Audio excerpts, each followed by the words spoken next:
there was no increase above to sort of 90 FPS, just because I think we sort of maxed out how much air is actually in the gun itself, in the cylinder. Sort of, so no matter how strong we made the springs extra on top, it just never ever produced any more than that 290. So we toned it back down to a sort of the slower, the weakest spring that produced the most FPS would be the best way to describe it. And that was the current incarnation of the upgrade spring. It does slow it down a little bit on a standard battery, but as you'll see from doing this, it's pretty damn easy to just buy some of these lipos off Amazon, fit them, job done, instant upgrade to your AEPs or rate of fire.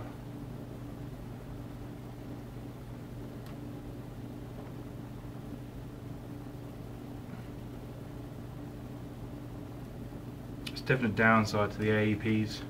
I find whenever I'm in a game, even with the 290 FPS, you hit someone with 0.2s that sort of, that's the problem there.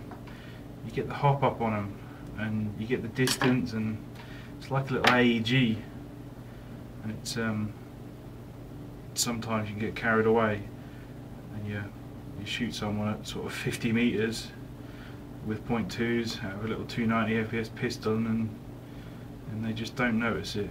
It kind of bounces off them. But that's the problem, you see, because it acts like a little mini AEG, you tend to get a little carried away with it.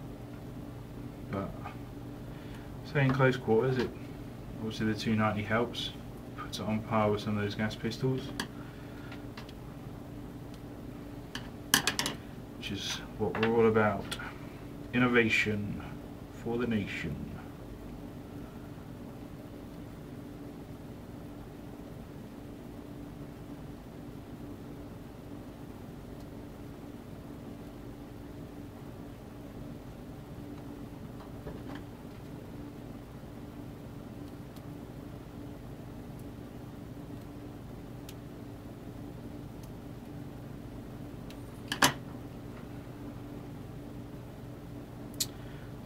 Extra on the end.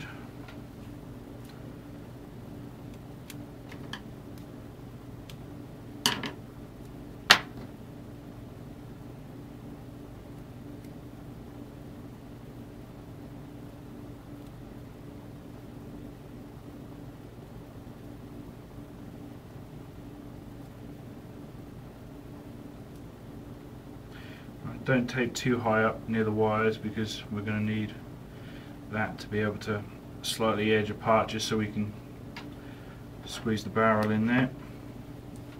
The bottom bit, however, you can cover that up, make sure there's no exposed metal contacts or anything.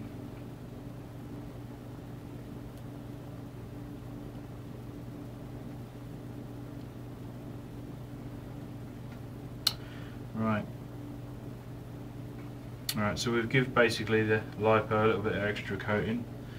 I think we've got a spare barrel around here,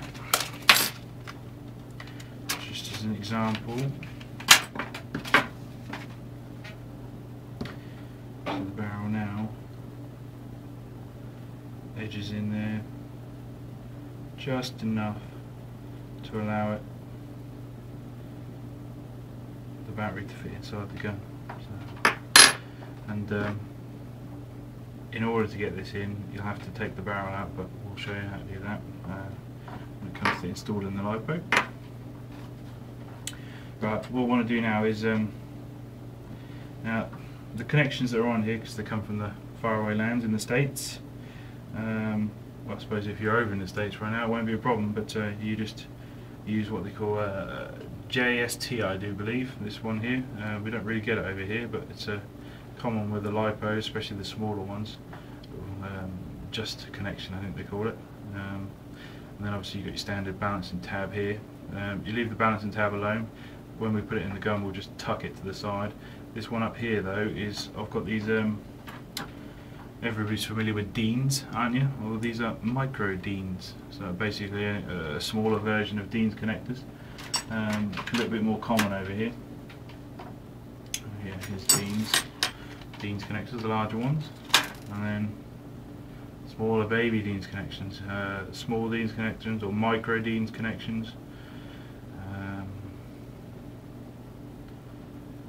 But they're literally just two pieces of metal.